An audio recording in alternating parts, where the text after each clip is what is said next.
Jeg har altid interesseret mig for kunst. Selvfølgelig er det sådan været forskellige typer af kunst, men har altid syntes, det var spændende med de ting, der var ude i det offentlige rum, hvor vi var mange, der kunne få glæde af at se på tingene. Og da vi startede noget, der hedder områdefornyelse her i Selde, der var vi en del mennesker, der snakkede sammen om, at det ville være rigtig fint, hvis vi kunne invitere kunstnere til at komme og være sammen med os og via deres arbejde være med til at kaste nye øjne på vores område. Når man tænker efter, så er det jo områder i landet, der er blevet opdaget af kunstnere. Altså skagensmalerne opfandt jo sådan set Skagen. På Sjælland var det Sjællands Odde, Fynboen på Fyn. Og vi synes, at vi havde et område her, som var værd for andre, især kunstnere, også at komme og se på.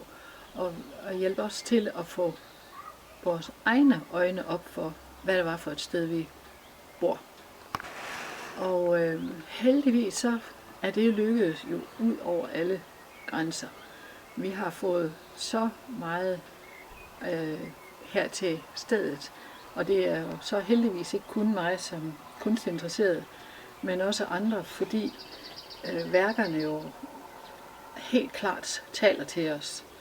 Om man så tager afstand, eller man synes om det, eller er afventende, eller bare bliver begejstret.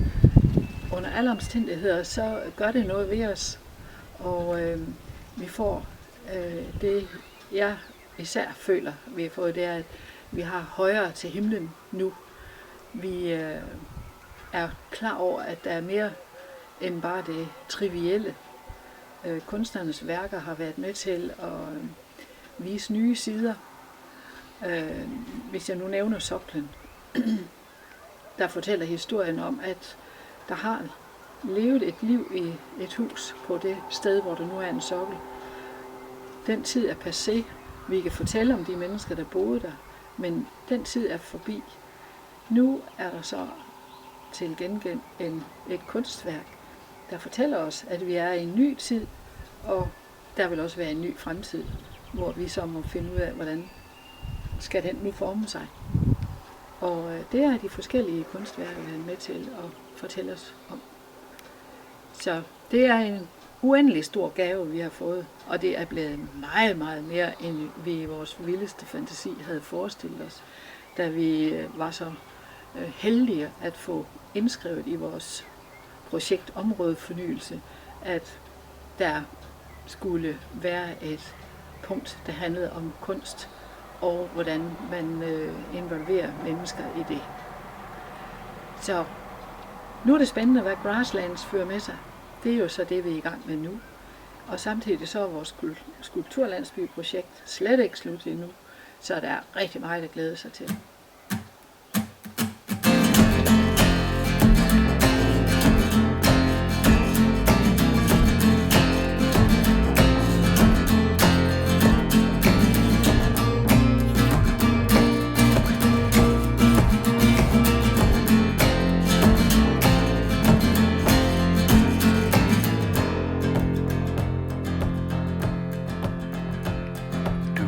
Drages af noget, der rører sig i dig, og du venter på et svar. Så du går som forbandet